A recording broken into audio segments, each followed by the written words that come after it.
In the early morning hours of June 27th, 1994, a horrific scene was discovered on a quiet wooded road near Tacoma, Washington. A passerby stumbled upon the lifeless body of 25-year-old Michael Johnston sprawled beside a parked car. Later that same day, about 5 miles away, a second body turned up alongside an overgrown private road. It was 19-year-old Rochelle Robinson, and this act of violence against these two individuals would unveil a tangled web of disturbing events, infidelities, and potential occult connections. It soon emerged that Michael and Rochelle shared a secret. They had been lovers despite Michael apparently being happily married. On the evening of June 26, 1994, the pair met up with friends in Tacoma for a session of a little fantasy card game called Magic the Gathering. Sometime around 11:30, Michael and Rochelle left this Magic Gathering in separate cars. This was likely to avoid drawing attention to the fact that these two weren't just tapping land in Magic, they were also tapping each other. Investigators believe they rendezvoused moments later at a parking lot in Spanaway, near Rochelle's home, where Michael parked his own vehicle. From there, he joined Rochelle in her gray 1988 Mazda. The secret couple then drove off together into the night, heading to a secluded lover's lane. This was a remote, tree-lined area by the Tacoma Sportsman's Club shooting range, and couples often used this spot to seek some very private time away from prying eyes. But it turns out that they didn't have to fear prying eyes, but lurking, predatory eyes in the woods, staring at them intently while they embraced. Sometime after 1 o'clock that morning, that quiet rendezvous was savagely interrupted. Evidence suggests an assailant approached the Mazda under cover of darkness. The attacker likely flung open the car door to find Michael and Rochelle in an intimate moment, catching the couple off guard. In the chaos, the evidence suggests that they were forced to hastily dress themselves. Rochelle was later discovered wearing Michael's t-shirt inside out, a sign of the frantic, split-second nature of the attack. Under threat, the couple was dragged out of the vehicle. Michael appears to have been restrained, possibly with handcuffs, and made to kneel near the front of the car.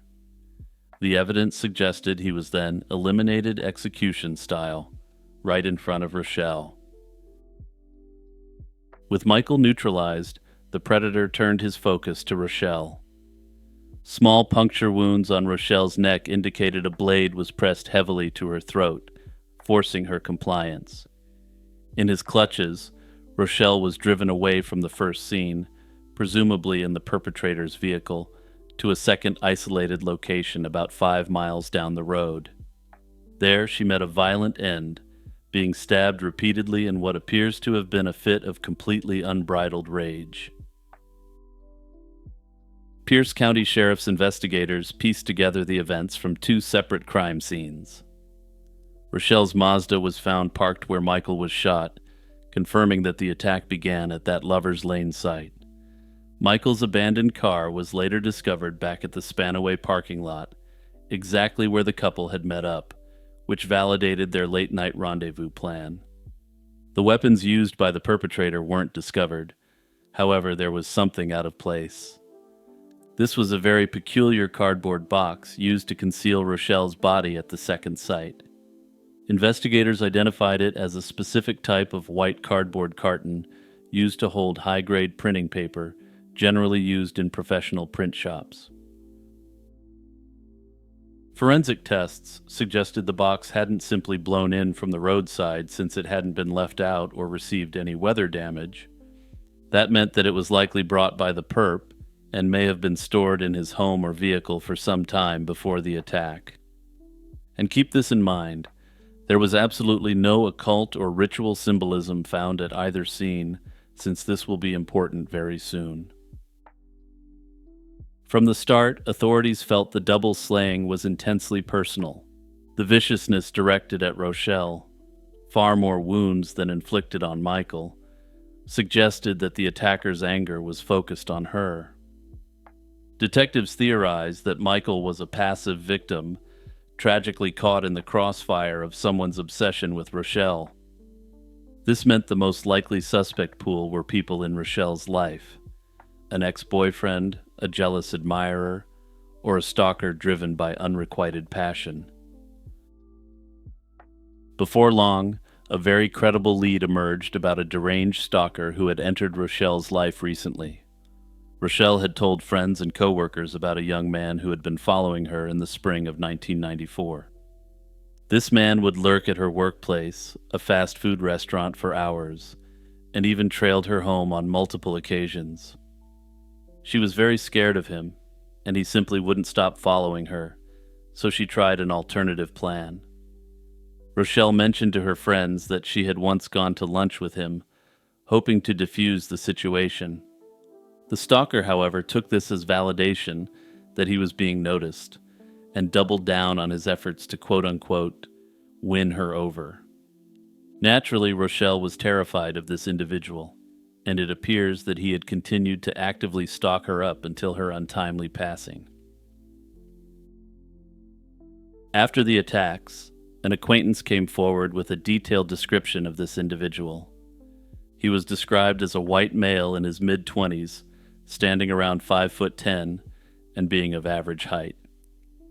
Naturally, this incredibly generic description alone wasn't going to do much good, so a forensic sketch was drawn up, but ultimately it led to nothing whatsoever. Police considered this unidentified man a key person of interest, suspecting that his obsession with Rochelle could have escalated into violence. However, some speculated that if this was the case, that a more extreme form of rage might have been dedicated towards Michael as well. Personally, though, I don't necessarily see it this way, since if this is correct, we're dealing with a delusional stalker. Working within this disturbed framework, he may have seen himself as rescuing Rochelle and freeing her up to be with him. He may have wanted to take out Michael in a cold, clinical way that in this delusional framework he believed would scare his unrequited love as little as possible. Naturally, investigators also scrutinized other people close to Michael and Rochelle. Standard procedure in cases like this is to look at the victim's romantic partners. Michael's wife, Janet Johnston, was briefly under the microscope due to her husband's infidelity and the fact that Michael had a large life insurance policy. However, Janet cooperated fully, passed a polygraph test, and had a solid alibi, and the authorities eliminated her as a suspect. Also, I know some of you are saying to yourselves right now that perhaps she was working with someone else, but as you'll see very shortly, she definitely wasn't. Likewise, Rochelle's former boyfriend was also examined, and despite any hurt feelings he might have harbored, there was no evidence tying the ex to the crime. In short, the obvious suspects aside from the stalker didn't pan out. With the case growing colder by the month, Michael's widow Janet took an extra step to keep it alive, and she hired private investigator Jim Wright to conduct an independent inquiry. Wright's fresh eyes combed through the evidence and interviews, but unfortunately these initial investigations came to nothing. In the absence of clear suspects, Jim Wright began exploring more unconventional theories, and here's where we take a hard turn into the occult theories of the case. While delving into Michael's personal life, Wright discovered that Michael had a deep interest in role-playing games and occult subjects. Michael's hobby wasn't just casual, and he owned a large collection of books on what has been described as black magic. Now, I have to be frank here and tell you, I don't know if he had the Lesser Key of Solomon on hand, or if we're talking about some Dungeons and Dragons rule books here. That said, given the echoes of the Satanic Panic still reverberating across the nation at the time, I think it's a fair assumption that we might be talking about the latter. This revelation prompted Wright to wonder if the double slaying could have been connected to some kind of occult angle. Perhaps Michael and Rochelle had crossed paths with a dangerous fringe group or individual through their gaming and alleged occult circles. And then things went further off the rails, and Wright decided to consult a psychic named Nancy Meyer for any insights that might crack the case. In a dramatic twist fit for a 90s daytime talk show, Meyer claimed to have a vision of what happened that night, and it was radically different from the police theory. According to Meyer, Michael was not an incidental victim at all, but the primary target due to some ritualistic dispute. She claimed to see an older man in his late 30s, along with two younger accomplices, who supposedly crept up on the couple in the woods. In her story, these assailants were part of an occult group with Michael, and they accused Michael of violating some kind of cult rules. Meyer said the confrontation was planned, and the cult leader first eliminated Rochelle, and then brought Michael to another location to do the same to him. She even described the cult leader as looking suspiciously like Anton LaVey, which I suspect wasn't a coincidence. Law enforcement officials politely thanked Meyer for her quote-unquote valuable input and advised they were definitely totally going to look into the theory. That is, right after they got through their review of some hot tips about an interdimensional Bigfoot, or perhaps Big Feet, phasing in and out of the area. Okay, so it's probably not going to surprise anyone from the way I presented this case that I don't believe the occult angle here in the slightest. That's not to say that there's never occult angles to true crime cases, but this ain't it, and it isn't even close. This looks like a pretty disturbing situation of a grieving widow who got a large life insurance payout being targeted by at least one grifter. I don't necessarily think the private eye was wrong to look into the occult element. After all, the case had gone cold, and he was paid to examine every possibility. But what the psychic did was clearly a work of pure fiction, which doesn't align with the evidence even in the slightest. I think it's fairly obvious that the stalker is the culprit here, and there's one circumstantial reason why I believe this is the case. He was actively stalking Rochelle at work, and if he was innocent, he would have figured out what happened to her really quickly. If he was simply a stalker that didn't develop into a violent predator, I believe he would have come forward to the cops as soon as possible. After all, he was working within a delusional framework where he thought there was at least some sort of friendship between the two of them. He never came forward, and the evidence suggests he stopped stalking her at the time she was slain. This suggests to me that he knew she wasn't going to be at her fast food job anymore because he was the one who ended her life.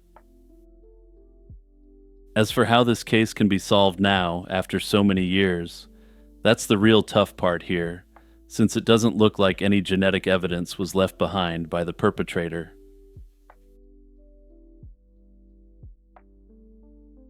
As winds howled and rain lashed down on the night of November 29, 1980, 32-year-old Granger Taylor walked out of his parents' farmhouse in Duncan, British Columbia in Canada. He climbed into his pickup truck and disappeared into the darkness. He left behind a bizarre handwritten letter for his family, claiming he was embarking on an interstellar journey aboard a spaceship and would return in 42 months. By the next morning, when Granger failed to show up, his parents discovered the note, complete with a hand-drawn map on the back pointing to a nearby mountain, and realized he was gone. Granger Taylor was a bit of an unusual guy, to say the least, and everyone who knew him agreed he was equal parts brilliant and eccentric. He was a self-taught mechanic who could build or fix almost anything. He dropped out of school in 8th grade and focused entirely on restoring vehicles, heavy equipment, and even a fighter plane. Granger often came up with bizarre inventions and was a beloved member of the local community. By his late 20s, Granger's interest turned skyward. Inspired by science fiction, he built a life-size spaceship out of old satellite dishes on his family's farm. It wasn't flight-worthy, but this backyard UFO, complete with a wood stove and a bed, became his personal hideaway, where he would spend hours gazing at the stars. He even rigged up a radio device in his makeshift spaceship that he believed could potentially receive extraterrestrial messages. At first, Granger's project was treated as an eccentric but harmless hobby, but as his talk of actual alien contact grew more earnest, friends began to worry about his mental well-being. As 1980 went on, Granger's behavior grew erratic. Family noted his mental health declining, and he began using acid heavily. This experimentation with substances may have fueled his otherworldly visions and made him increasingly detached from the world around him. Disturbingly, he told friends that aliens were in contact with him and would arrive during a storm to take him on an interstellar journey. Sure enough, on the night of November 29th, 1980, a powerful storm struck, with howling winds and heavy rain battering Vancouver Island. That evening, Granger left a diner around 6:30 and drove off in his truck, never to return. Before he departed, Granger had taped a note to his parents' bedroom door. This now infamous letter explained that he was leaving to board an alien spacecraft for 42 months and that he would return afterward. He left all his possessions to his family, noting he wouldn't need them where he was going. On the back of the message, he had sketched a rudimentary map of a nearby location, Waterloo Mountain, with an X marking a spot. He had even updated his will beforehand, replacing the word death with departure, which seems odd to me if he really believed that he would be returning. When his parents discovered the note the next day, the family was baffled and alarmed.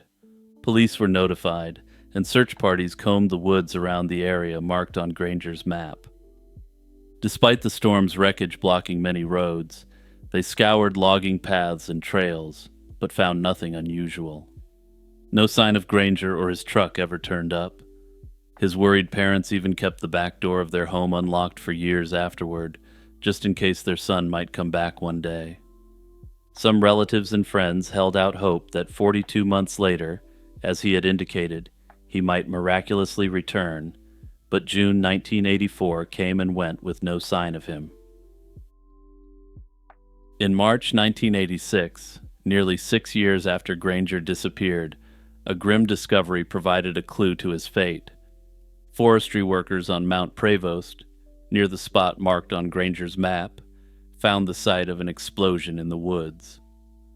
A large blast crater was littered with fragmented vehicle parts.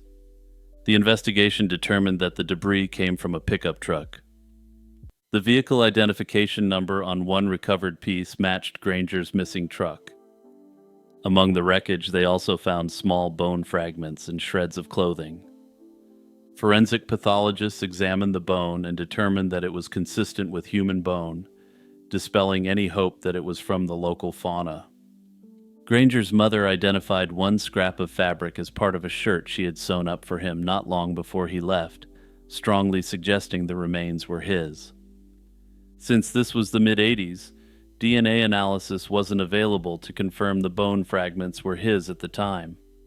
Also, I'm going to mention right now that the Royal Canadian Mediocrity Police investigated the case. So yeah, there's basically no chance these were actually preserved.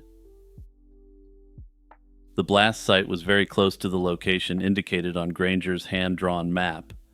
It was evident that a massive explosion had occurred, and the coroner's report noted a blast radius of roughly 600 feet. Granger was proficient in explosives, and was known to handle dynamite for blowing up tree stumps on the farm, which aligned with the scene. The coroner concluded that Granger had been carrying a massive amount of dynamite in his truck, and that it detonated, reducing both him and the truck to nothing. In 1986, the coroner officially declared Granger Taylor dead, listing his cause of death as an explosion, and dating it to the night of November 29, 1980. Notably, some locals had reported hearing a mysterious loud boom on that stormy night back in 1980, around the time Granger would have been near Mount Prevost. It was dismissed as thunder at the time, but in hindsight, it seems likely that sound was the blast echoing across the hills. To many, these findings seemed to close the book on the mystery. Granger's fantastical space voyage had ended in a tragic, earthly explosion. His family, however, never held a formal funeral for him, as they couldn't fully say goodbye without definitive answers. Even with this conclusion, not everyone was satisfied, and in the years since Granger's passing, his legend has grown and attracted numerous theories. And at this point, I should probably mention that I must have gotten 10 comments over the last year or two asking me to cover this case. One theory is that Granger intentionally set off the blast, weaving the celestial voyage story as a compassionate cover for his family. Some of his relatives did come to believe that his mental breakdown and substance use culminated in such an act. However, some of Granger's close friends and family members dispute this, and note that Granger legitimately believed he was going on an interstellar journey with his extraterrestrial pals. Some have even gone so far as to question whether Granger even perished in the explosion at all. They cite that the bone fragments found were never DNA tested as potential proof that he arrived. People who subscribe to this theory generally believe that he simply moved along and started a new life elsewhere.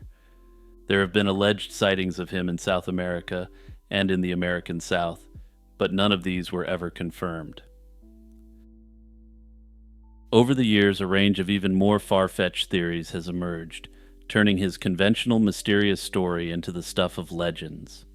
Some people truly believe Granger was taken by extraterrestrials that night, exactly as he wrote. In fact, his mother Grace reportedly maintained until her death that her son had left Earth with aliens and was out there exploring the cosmos. Some UFO enthusiasts have speculated the aliens could have caused the truck's explosion to provide cover. Others imagine that Granger might yet return someday, unchanged, due to the very real phenomenon of time dilation. Without getting into the weeds too deeply, Granger's 42 months on a spaceship traveling near light speed could be anywhere from hundreds to billions of years on Earth. Another more far-flung theory suggests that Granger's brilliance with machinery drew the interest of a government agency, and that perhaps agents took him for a covert project. Under this theory, the note and the explosion were acts of intentional misdirection so they could spirit him away. My own completely speculative theory is that the entire thing was an unfortunate accident, and I do need to clarify that this is just my own opinion based on the evidence. Granger Taylor did perish on that stormy night, but he did legitimately believe that he was going there to rendezvous with otherworldly beings. I believe he may have thought that he needed a signal to set off to have them pick him up, sort of like a beacon. Under this theory, he would have set up the explosion to call the spaceship, but he would have done so from a safe distance, so he could have returned and be taken up. Everyone agrees that Granger was a really good-hearted guy who was loved by everyone, so we know that he wouldn't have sought to endanger anyone, hence the desolate area. Despite being familiar with dynamite, I speculate that he got in over his head with the amount of explosives he was using, and that something went wrong during the setup. I'm no expert on anything beyond a Roman candle, but I doubt that a massive thunderstorm is the ideal time to rig up something like this. In the end, I think it was all a tragic accident, and that Granger Taylor did possess the subjective belief that he was going to be going on that 42-month journey. Despite more than 40 years having passed, Granger Taylor's disappearance remains a haunting, unsolved mystery. Hey everyone, Jimmy reminding you to like and subscribe and to tap the notification bell. Also, don't forget that you can support my channel through YouTube or through Patreon for as little as $1 a day. It's just after 6 on the evening of July 4th, 1928. High above the English Channel, the world is serene, viewed from the luxurious cabin of a state-of-the-art Fokker aircraft. Inside, one of the most powerful and influential men on the planet, the Belgian financier Captain Alfred Lowenstein, is wrapping up some work. He's flying from London's Croydon Airport to his home in Brussels, accompanied by his personal staff of 6. The flight is smooth, the weather perfect. At an altitude of 4,000 feet, Lowenstein excuses himself and walks to the rear of the plane to use the washroom, and the minutes start to tick by. 10 minutes pass, and his valet, Fred Baxter, grows concerned. He knocks on the door, but there's no answer, and at this point, according to the official narrative, panic starts to set in. Fearing his employer has fallen ill, he forces the door open, and what he finds is a scene of horror, not for what it contains, but for what it doesn't have. The small compartment is completely empty, and just a few feet away, the aircraft's main entrance door is unlatched, flapping violently in the slipstream. Alfred Lowenstein, the third richest man in the world, had simply vanished into thin air. Known as the Belgian Midas, he was a figure of immense power and public fascination. Born in Brussels in 1877 to a banking family, he possessed a natural talent for finance. He was already extremely wealthy by his 30s, but in the roaring 20s, his fortune exploded, in the good way. Lowenstein had the foresight to invest heavily in the disruptive technologies of his day, hydroelectric power and artificial silk. One of his companies brought electricity to developing nations, and his massive investments yielded enormous profits. To put it in modern terms, Lowenstein went all in on Nvidia stock and just kept riding the bull. At his peak, his net worth was the equivalent of over $1 billion today, a fortune that placed him behind only Henry Ford and John D. Rockefeller. He was a friend to kings and was consulted by heads of state, even receiving an honor from the British government. His lifestyle was famously extravagant, and he owned a fleet of private planes, a stable of prize-winning ponies, and lavish homes across Europe and America. But his business empire was a complex and tangled web of highly leveraged ventures. This high-risk, high-reward strategy made him a financial titan, but it also meant his entire empire was precariously balanced. He had created a world of powerful allies and, undoubtedly, ruthless and well-moneyed enemies. The events that unfolded aboard his plane only deepened the mystery. On board were his pilot, Donald Drew, a mechanic, Robert Little, his valet, Fred Baxter, his secretary, Arthur Hodgson, and 2 stenographers, Eileen Clark and Paula Biddalon. After Baxter raised the alarm, the story told by the crew was one of confusion and panic. Yet the pilot's actions were anything but straightforward. The logical response to a passenger falling from a plane would be to radio for help and land at the nearest airfield, which in this case was at Saint-Anglevaire in France. Instead, Drew chose to execute a risky landing on a remote beach near Dunkirk. It was a bizarre decision, one that seemed to prioritize privacy over protocol.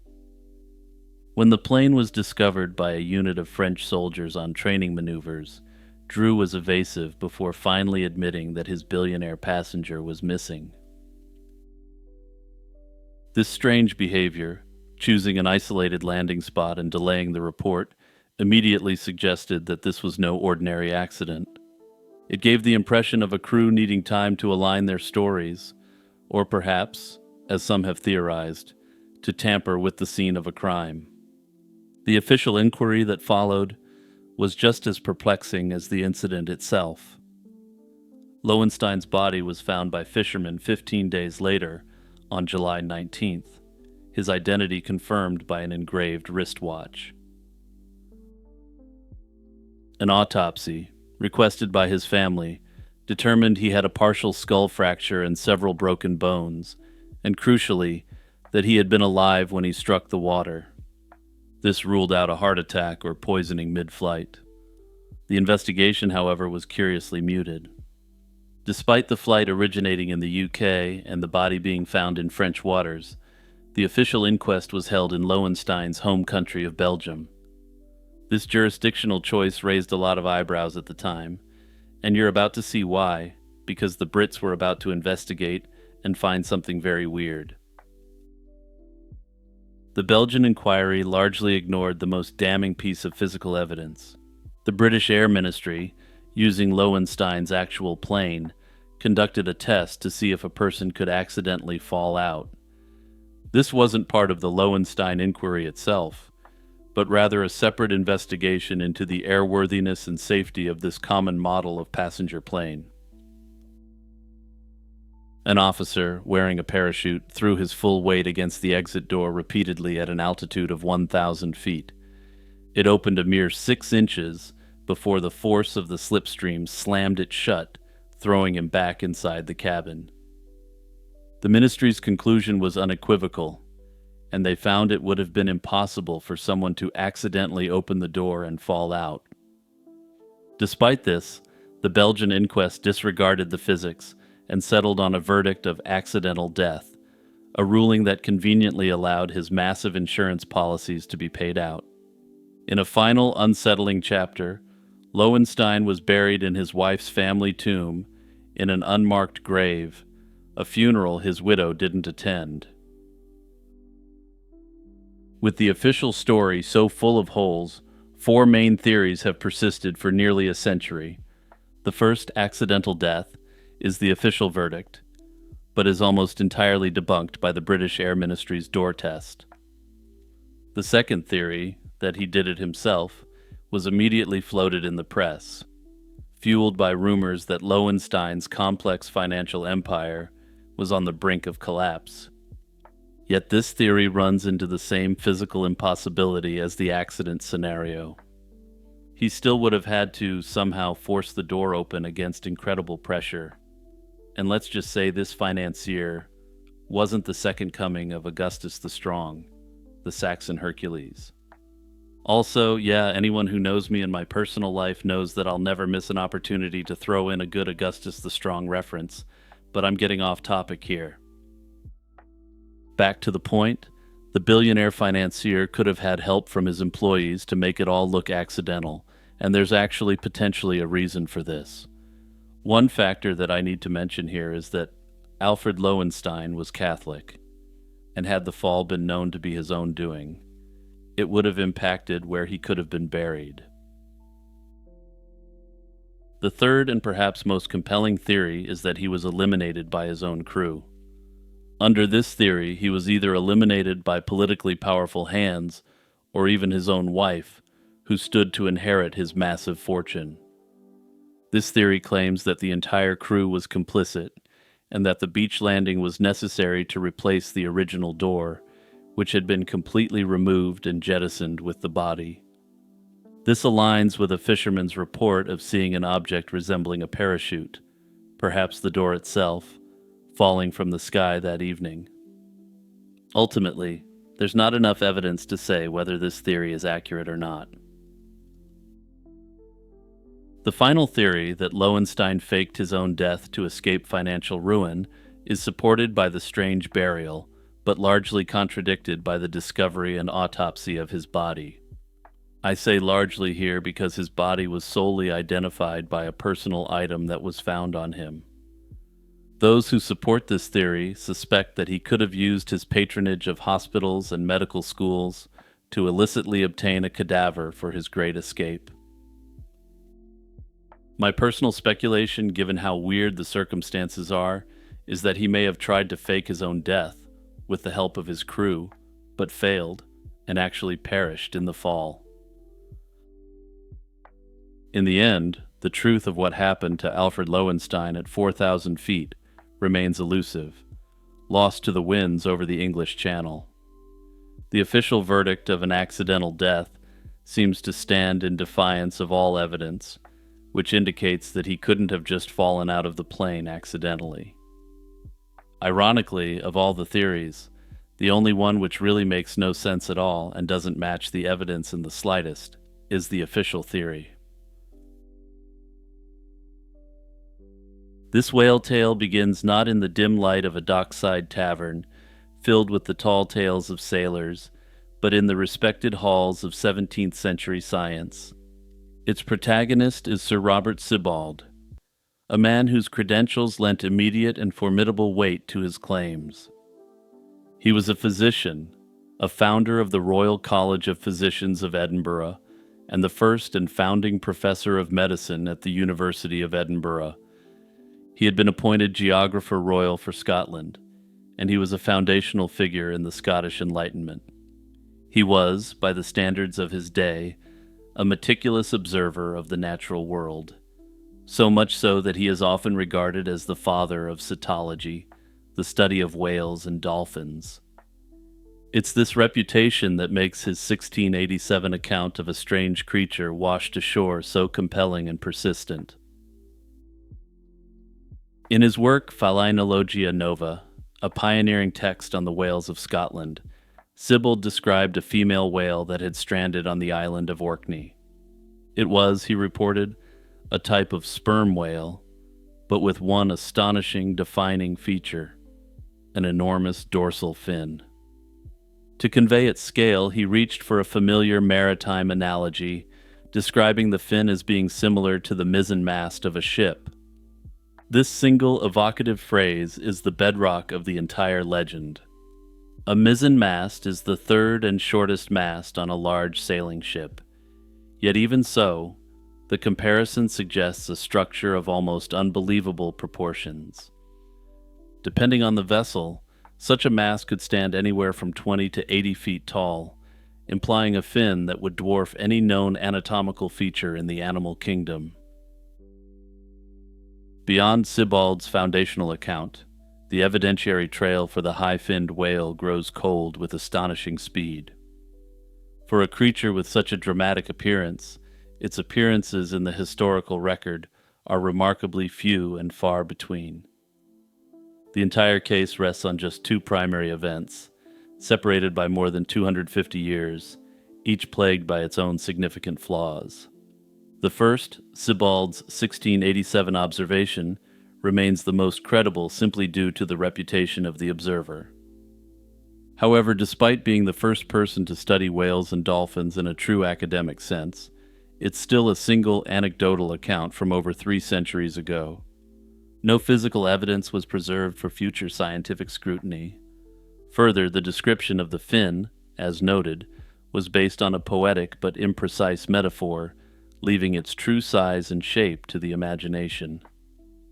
Sibbald could have simply been using hyperbole to describe the size of the fin, since he very clearly didn't actually say that the fin was the equivalent in height to a mizzen mast.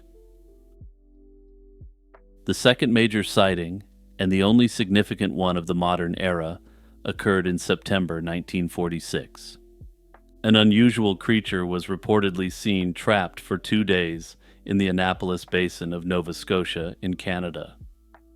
If Sibbald's account was ambiguous, this one was a case study in scientifically useless data. Local observers provided estimates of the animal's length that were wildly inconsistent, ranging from as little as 10 feet to as much as 100 feet. This tenfold variance suggests that no one got a clear, measurable look at the creature. The estimates for the all-important dorsal fin were equally vague and biologically absurd, also ranging between 10 and 100 feet. Despite the animal being confined to a basin for a full 48 hours, no photographs or sketches were taken of the creature.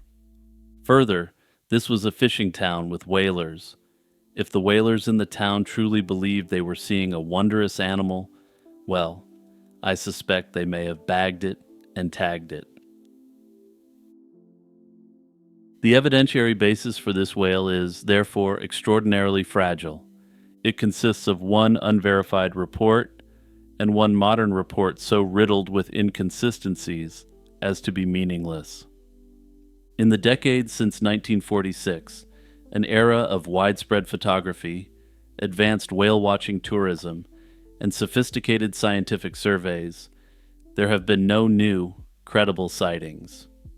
The 1946 event also highlights a fundamental challenge in observing marine life: the immense difficulty of accurately judging scale and distance on the open water.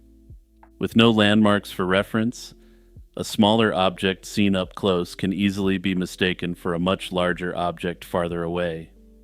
It's a perceptual trap that can easily give rise to monsters, and the hopelessly broad estimates from the Annapolis Basin suggest that the observers had fallen squarely into it. With the direct evidence for the whale proving to be so flimsy, the investigation must turn to alternative explanations. The most compelling and widely accepted scientific theory posits that the legend is not about an unknown animal, but rather a misinterpretation of a very well-known one. Orcas have the highest dorsal fins of any whale or dolphin, and dorsal fins of over 6 feet are routinely observed. Add in issues with frames of reference on open water, and this provides one explanation why this legend may have flourished. A thorough investigation requires the consideration of all possibilities, even those that are remote. While the orca misidentification theory stands as the most robust explanation, it's worth exploring whether a genuine biological anomaly could account for the sightings. One possibility is that the creature was a whale with a rare genetic mutation. It's conceivable that a mutation could cause abnormal growth of the dorsal hump or the fin, creating a larger structure. While genetic mutations are a constant in nature, the scale of the required change is problematic, since it would require an extremely substantial change. To put it in context, this would be like a human having legs that are 7 feet long. It's not outside the realm of imagination, but from evidence and observation, it's just something we know doesn't happen. However, there is a related concept called atavism, which is the reappearance of a lost ancestral trait. In rare instances, modern whales have been born with small vestigial hind limbs, a throwback to their land-dwelling ancestors. The primary flaw in this theory is the lack of any fossil evidence to suggest that the ancestors of whales ever possessed such a giant dorsal structure. Atavism can only reawaken a genetic blueprint that once existed. It can't create one from scratch. That said, the fossil record is of course extremely incomplete, so it's always possible there is actually a whale ancestor out there with a high fin that science hasn't yet discovered. Others believe that the high-finned variant of the common whale we have today may have been a very rare species which was hunted to extinction. As you'll recall, the earliest sighting was in the late 17th century, which was the very dawn of modern animal science. Believers in this theory propose that Sibyl's whale may have been the last of a creature that has never been fully documented by science. Since you can't prove a negative, this really just remains a fascinating idea at this point. Putting this theory aside, perhaps the most conclusive piece of evidence against the existence of the creature comes not from what was seen, but from what was never seen. This is the argument from silence, and its source is one of the most extensive, detailed, and brutal records of human interaction with the natural world. These are the logbooks of the global whaling industry. From the 18th century through the late 20th century, commercial whaling was a massive industrial enterprise.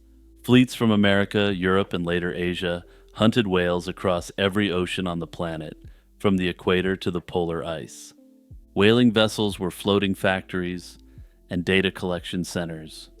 By law and custom, the ship's mate was required to keep a detailed daily logbook. These logs recorded the ship's position, weather conditions, and, most importantly, every whale sighted, chased, struck, and captured. They noted the species, the size, and the yield of whale oil, and every dimension of the whale itself. Despite this, not a single high-finned whale of any species was found at any point. Ultimately, the story of this high-finned creature is likely more valuable as a lesson in the process of science than as an unsolved zoological and scientific mystery. However, the legend's persistence speaks to our enduring fascination with the mysteries of the deep ocean, and what creatures might be secretly lurking beneath the waves. Personally, against all the odds, I want to believe that a small population of these majestic high-finned whales roam the seas. Imagine the scorching sun over Saqqara, Egypt's vast city of the dead, where archaeologists brush away golden sand in search of a legend. They're hunting for the tomb of Imhotep, a man who lived over 4,600 years ago, yet whose genius still looms large in history. Imhotep wasn't a pharaoh, but his name echoes through time as priest, architect, physician, and later as a god of healing. Strangely, for all his renown, nobody today knows where this brilliant figure's final resting place lies. His tomb remains one of Egypt's most interesting unsolved mysteries, one that has now eluded scholars from numerous civilizations for millennia. During the 27th century BC, at the dawn of Egypt's third dynasty, Imhotep rose from the ranks of commoners to become one of the most trusted advisors of Djoser. He bore lofty titles according to an inscription on Djoser's own statue base, a fact that perhaps makes him the first non-monarch recorded in history. These titles tell us that Imhotep was Djoser's chief minister, the high priest of the sun god's temple, and the kingdom's lead architect and builder. Such honors on a king's statue were unprecedented for someone not of royal blood, suggesting Imhotep was regarded almost as a member of the royal family. In fact, this has led some scholars to believe that he must be a relative of Djoser, perhaps his brother, though this is highly controversial. Imhotep's name literally means, "he who comes in peace," and he certainly made his mark peacefully through construction and general wisdom. He's most famous as the master architect behind Pharaoh Djoser's tomb, the step pyramid at Saqqara, which was the first pyramid ever built in Egypt. Prior to Imhotep, Egyptian tombs for royalty were flat roof structures made of mud brick called mastabas. Imhotep's breakthrough was to use stone as a building material on a massive scale. Around 2600 BC, he pioneered stacking mastabas in diminishing size, creating a six-tiered pyramid that soared roughly 200 feet high. By constructing Djoser's pyramid complex in limestone, Imhotep revolutionized Egyptian architecture. He effectively turned the pharaoh's burial site into an eternal palace of stone, ensuring King Djoser would be remembered as a god on earth. Notably, in a sense, this worked, because Djoser's name is still widely known today, even by those with only a passing interest in Egyptology. Imhotep lived a long life, apparently surviving Djoser and serving subsequent kings. His name even appears in the unfinished pyramid complex of Djoser's successor, Sekhemkhet, and records suggest Imhotep died in the reign of King Huni, the last ruler of the Third Dynasty. Notably, in modern times, Imhotep has attracted most of his attention for his architectural work, while to ancient Egyptians his status as a healer was of even greater renown. Interestingly, he's believed to be the first person in recorded history to record numerous diagnoses and the treatments for them. In short, Imhotep was a universal genius of the Old Kingdom, architect, engineer, priest, physician, and sage all in one. Imhotep's legacy didn't end with his death. In fact, it only grew. For the next 2 millennia, Egyptians revered Imhotep's memory so deeply that he was eventually deified. By the New Kingdom period, scribes worshipped Imhotep as the patron of wisdom. They saw in him the embodiment of intellect and learning. In the late period, from the 7th to 4th centuries BC, Imhotep's cult really blossomed. He was officially recognized as a god of medicine and healing. Temples were dedicated to Imhotep, priests served in his name, and people offered prayers for cures to illness. The Greeks who later occupied Egypt were so impressed by Imhotep's healing reputation that they linked him to Asclepius, their own god of medicine. Evidence of this posthumous fame is found throughout Egyptian history. In the Ptolemaic era, after Greek conquest, a famous inscription known as the Famine Stela imagines King Djoser appealing to Imhotep to save Egypt from a 7-year drought. Ironically, by this time, Imhotep's reputation had far exceeded that of his patron, as well as virtually every other ruler of Egypt. The Greek rulers of Egypt continued to build and patronize temples to Imhotep. It's unclear whether they recognized him as a real man who once lived, or a divine figure who walked the earth to assist the ancient Egyptians. In essence, Imhotep the man became Imhotep the myth, one of the very few non-royals in Egyptian history to be elevated to godhood. This extraordinary status is a testament to the impact he had on the Egyptian imagination. Considering Imhotep's towering reputation, one might expect his tomb would be a prominent monument at Saqqara. Ironically, however, Imhotep's tomb has never been found. For well over 150 years, Egyptologists have scoured the Saqqara necropolis and beyond, but the location of Imhotep's burial remains elusive. This missing tomb is more than just an archaeological curiosity. It's potentially a historical goldmine.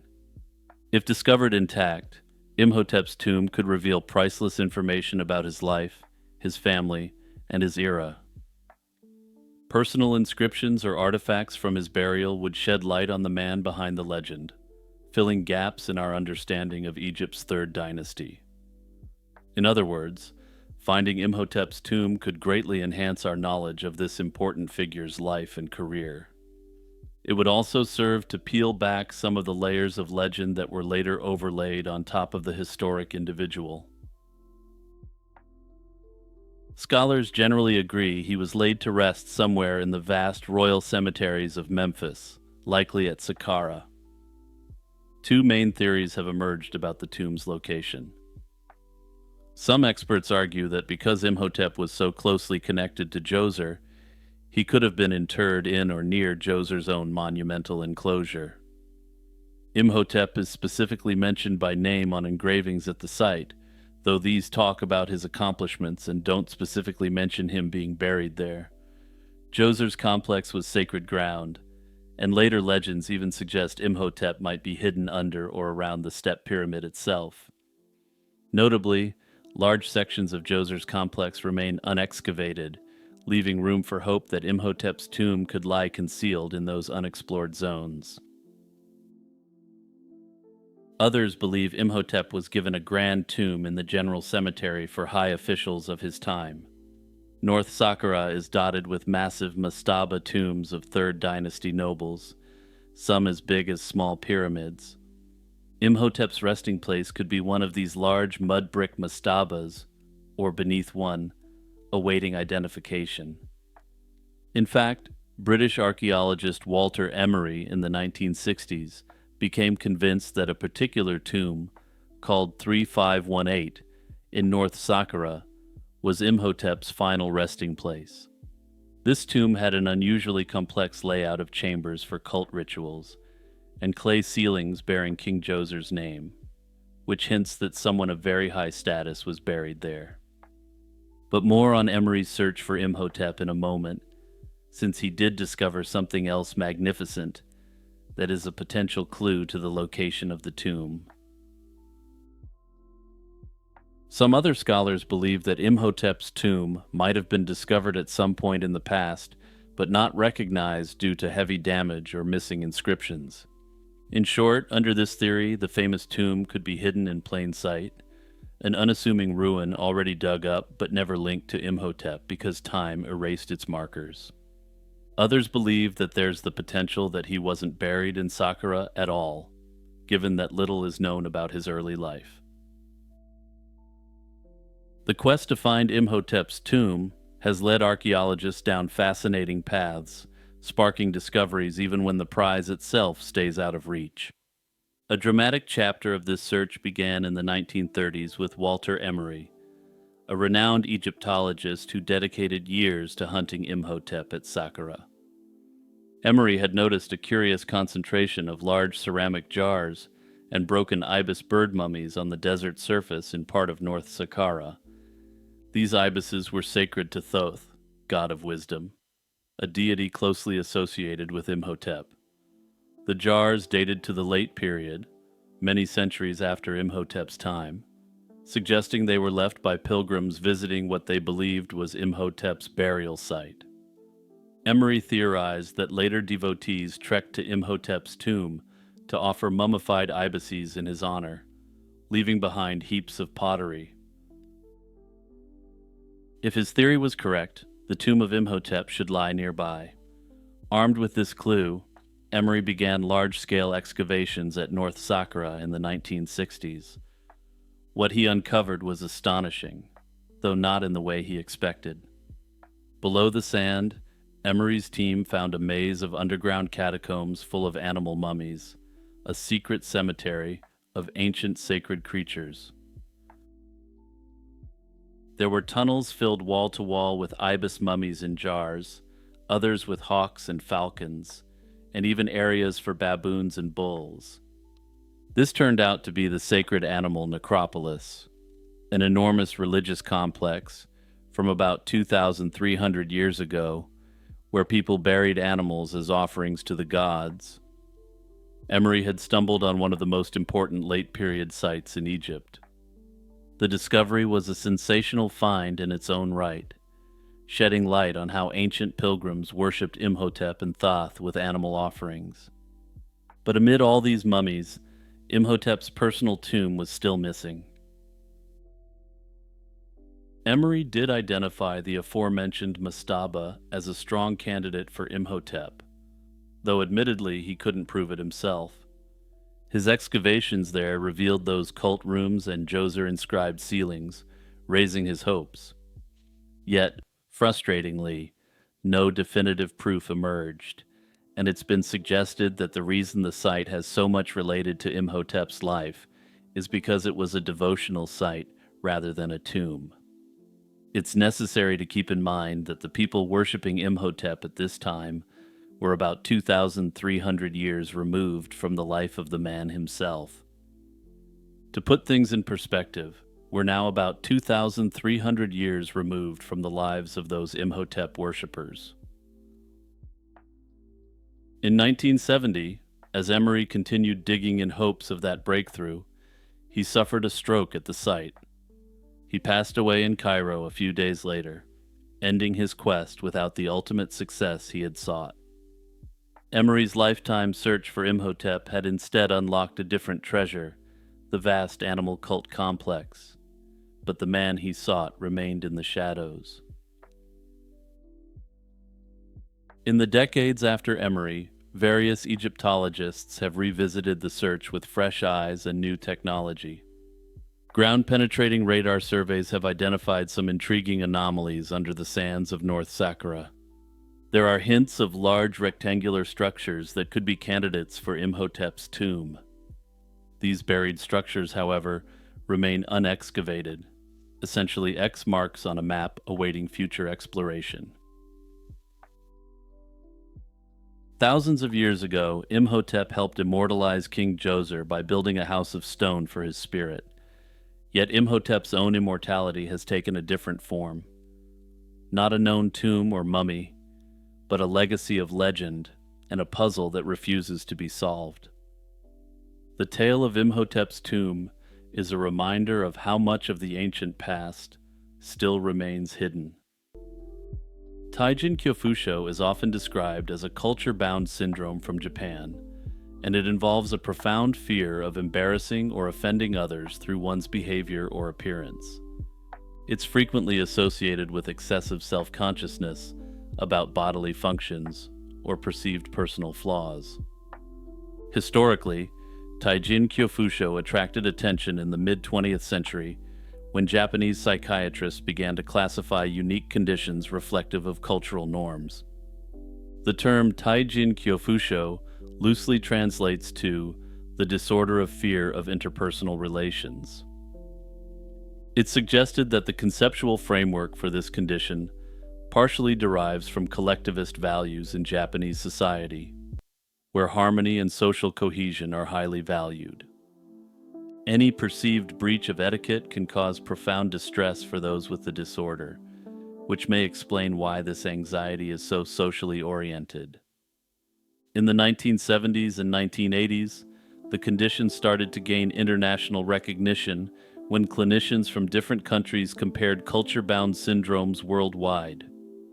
Researchers noted that while social anxiety disorders could appear anywhere, there was something different about the presentation of this one. What differentiated Taijin Kyofusho was the extreme emphasis on the sufferer's concern about being a source of discomfort to others. This led to deeper discussions on how cultural values shape the expression and classification of mental health conditions. Eventually, Taijin Kyofusho was included in discussions of culture-bound syndromes in the DSM-4. Treatment approaches can include cognitive behavioral therapy, exposure therapy, and pharmacological interventions.